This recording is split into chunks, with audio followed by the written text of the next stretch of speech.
menyediakan kebahagiaan yang sama buat semua orang? Bukan salahku, kata Allah, bukan salahku. Salahmu mengambil dariku yang tidak tepat. Jadi harusnya hidup ini menakjubkan, harusnya hidup itu menakjubkan. Kenapa sakit? Karena jiwa kita kotor. Kenapa sakit? Karena mental kita kotor, subconscious mind kita kotor. Apa saja dipikirin, apa saja dimasukkan ke sini, ya sakit.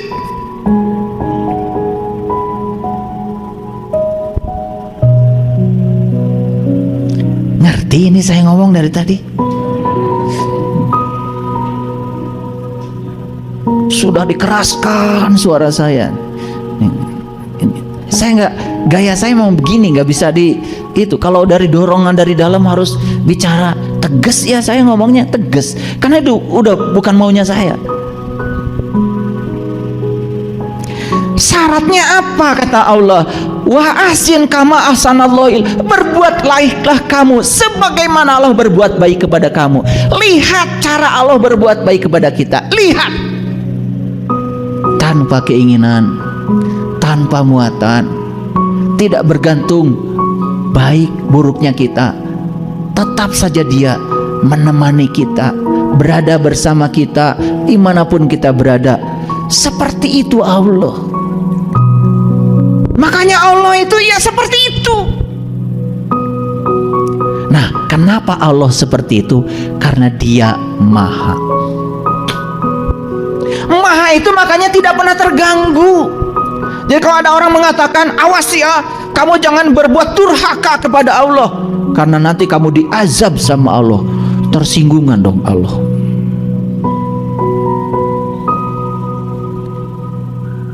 Jadi kalau Allah itu mengazab kita karena kita berbuat sesuatu yang tidak sesuai dengan keinginan Allah, berarti Allah itu tersinggungan. Di mana kemahanya Allah? Awas, memahaminya tipis, tetapi kita bisa celaka. Karena Dia maha, maka kemahanya itu maha perkasa, maha kuasa, maha suci, maha rahman, maha pengasih, maha penyayang. Allah tidak terganggu. Semua manusia di dunia ini durhaka, Allah tidak akan berkurang kesuciannya karena Dia maha. Jadi ketika kita menyimpang dari jalan Allah, kita akan diajarkan, ini loh akibat kau menyimpang dari jalan Allah. Jiwamu tersiksa, pikiranmu merana. Betul nggak?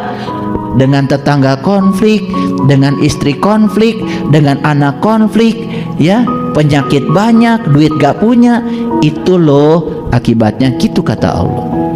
Jadi Allah tuh cuma mengajarkan, kalau kamu memilih ini loh akibatnya. Kalau kamu memilih ini loh. Allah itu tidak pernah dendam, hanya mengajarkan kepada kita supaya tambah baik. Itu saja. Nih, saya sering demonstrasikan air garam 1 sendok masukkan ke air 1 gelas asin. Garam 1 sendok masukkan pada air 1 ember, sudah tidak terlalu asin. Sama 1 sendok, garam 1 sendok masukkan ke kolam renang, ubah terus, gak asin. Garam 1 sendok masukkan ke danau, sama sekali gak asin. Danau itu masih terbatas, tapi garam 1 sendok tidak terasa oleh danau karena luasnya. Apalagi Dia maha tak terbatas, maha luas, tidak terganggu. Jadi semua di semesta ini hanya Dia sedang mengajarkan hukum sebab akibat. Ciptakan sebab yang baik, akibatnya baik. Ciptakan sebab yang buruk, akibatnya buruk. Jadi Allah tidak pernah menghukum hamba yang dicintainya, hanya mengingatkan kita supaya tambah baik. Itulah welas asihnya Allah. Itulah pentingnya kita makrifat kepada Allah supaya akhlak kita benar. Apa itu akhlak? Akhlak adalah kenyamanan dalam kontradiksi. Apa? Kalau kita nyaman dalam situasi yang kalian inginkan, kan gak usah ditanyakan lagi. Tapi tetap nyaman walaupun dalam kontradiksi, itu tanda akhlaknya sudah mulia. Makanya Allah nyaman saja walaupun di semesta banyak kontradiksi, karena semua kontradiksi yang diciptakan oleh manusia akan kembali kepada manusia itu sendiri, tidak kepada Allah. Clear? Ini ngaji tauhid ya, hati-hati. Setiap kata-kata saya renungkan, ya, camkan. Nah, kemudian Allah mengatakan wala tabgil fasada fil ar. Ini ayat-ayatnya keren. Dan carilah pada apa yang telah dianugerahkan Allah kepadamu negeri akhirat. 1. Janganlah kau lupakan nasibmu di dunia ini. Awas, karena kita datang ke dunia ini untuk ikut berkontribusi mempercantik dunia yang sudah cantik ini. Makanya leluhur kita merumuskan dalam satu ajaran leluhur, memayu hayuning bawono, mempercantik semesta yang sudah cantik ini.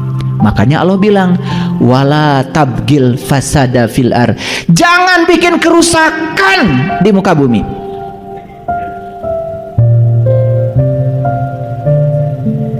Bumi kita ini selama 1200 tahun terakhir mengalami peningkatan suhu yang sangat luar biasa. Bahkan di belahan bumi sana ada yang sampai 62 derajat Celcius. Kalau air itu setengah mendidih itu 50 derajat Celcius. Sudah mendidih itu mencapai sekitar 85 sampai 100 derajat Celcius, tergantung tekanan atmosfer. Tidak selalu air mendidih itu 100 derajat Celcius, tergantung tekanan atmosfer. Di Bandung air sudah mendidih walaupun baru suhu 85 derajat Celcius, karena tekanan atmosfer di Bandung kurang dari 1 atmosfer, 69 cm raksa. Pusing kan? Pusing kalian ngomong gitu aja, kalian tuh pusing. Tapi suka sok tahu. Nah, bumi kita itu sudah mencapai suhu 60 derajat Celcius. Kenapa? Kenapa? Karena ulah manusia itu sendiri. Dulu zamannya nabi kita, Nabi Adam, Nabi Ibrahim, Nabi Musa, ya,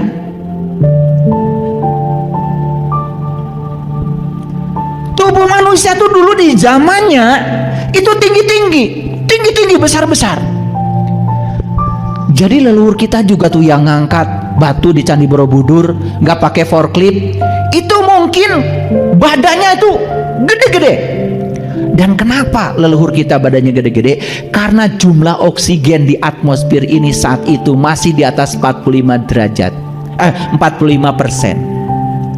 Sekarang jumlah oksigen di atmosfer ini semakin berkurang, bahkan kurang dari 25%. Itulah yang menyebabkan manusia makin kesini makin kerdil. Kenapa? Karena asupan oksigen buat sel semakin kurang.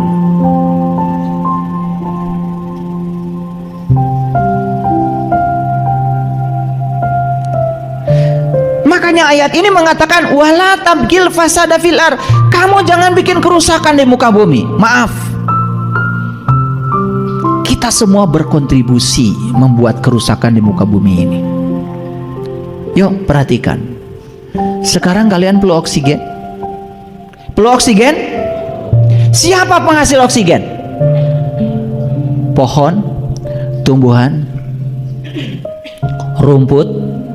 Satu helai daun itu menghasilkan ya puluhan liter oksigen dalam sehari. Apa yang kita keluarkan dari napas kita? Racun, namanya karbon dioksida. Dan karbon dioksida ini karena kebaikan para pohon itu dimakan oleh pohon, diproses oleh pohon, sebagian jadi karbohidrat, sebagian jadi unsur-unsur yang menguntungkan manusia. Dan efek sampingnya dari proses fotosintesa itu adalah oksigen. Hebat tuh pohon.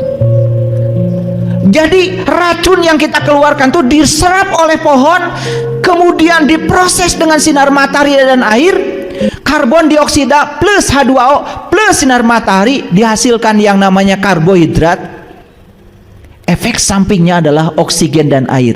Itu yang disebut dengan peristiwa